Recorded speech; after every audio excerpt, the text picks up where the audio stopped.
महाराज जी हम लोगों की उम्र के हैं, ये हम लोग की बहुत सौभाग्य की बात है। हम चाहेंगे कि माइक से महाराज जी को सब गोलू जी की आशीर्वाद दें। बाबा परिमल्ला सदा सदाधर भगवान एक दुलाल नहीं बंधुओं, अपार हर्ष की बात है।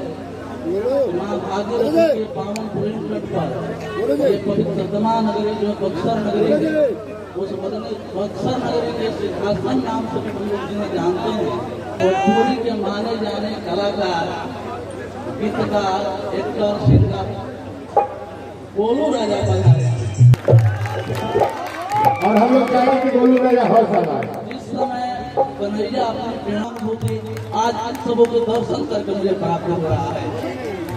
बंधुओं, मैं और क्या बताऊं, जैसे चंद्रमा को देखकर कुमुदनी प्रसन्न होती है, सूर्य को देखकर चातक प्रसन्न होता है, उतना ही प्रसन्न आज मैं कर और उतना ही मैं प्रसन्न अपने हृदय से आभार व्यक्त कर रहा हूँ आप लोगों के लिए, जो भाव विभोर होता है। आनंद पालन करिए और संगीत का खूब आनंद लीजिए।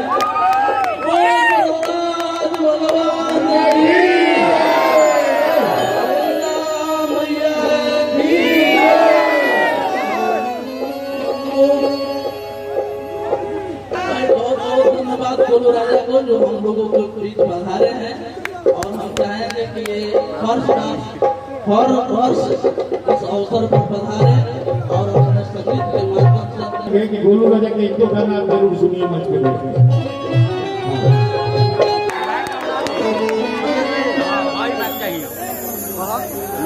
बक्सर जिला में विशाल पंचकोशी मेला महोत्सव में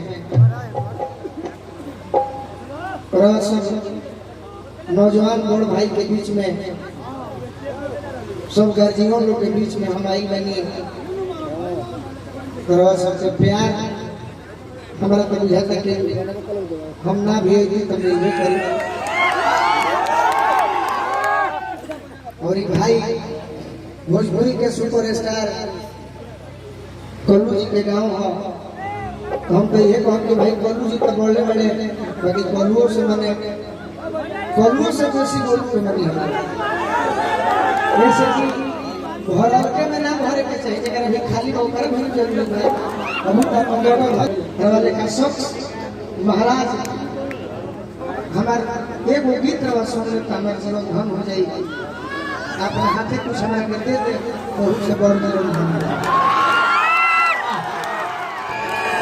चलिए धर्मेंद्र भैया साथ ही साथ राजनी चर्चा कि हम बोल लगते हुए अपना गोलू भैया जमुना भैया सबका भी प्रणाम। हम अपना मेजर में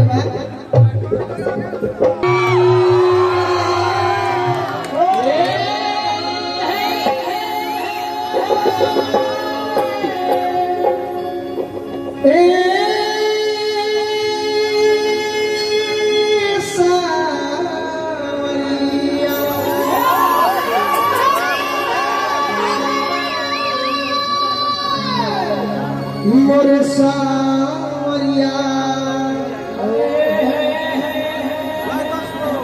सावरी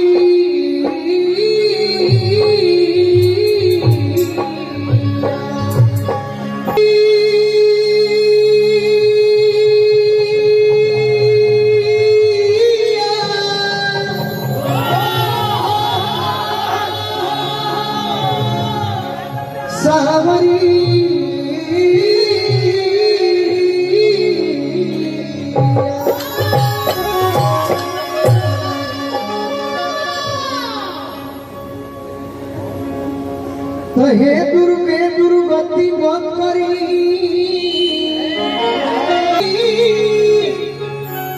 कल्याण करी कल्याणी। बीच सभा में आके हो मैया राखी हमनी के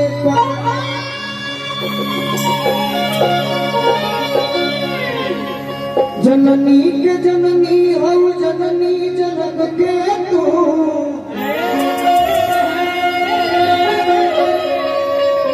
जयती जयती जयकार जग जननी जननी हो जोगिन के विषय के भोगिन के असुनिला न हमरो पुकार जग जग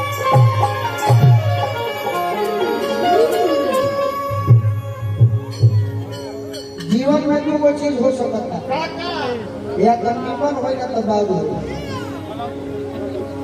हम अपनों के कहते हैं हमारे तकलीफन हो ना तो बाबू ऐसे कि हमारा बिना काला बा अना सुंदर गाला बा ना कोनो गाला बा अना सुंदर गाला बा बाकी रहा लोग कोई सब भाई हमारे जीवन के आशीर्वाद बा तो हम बुझी लगे आज भोजपुरी में खाली गोलुए राजा के हाल बा ऐसे कहता कि स्वर्ग सारा भावा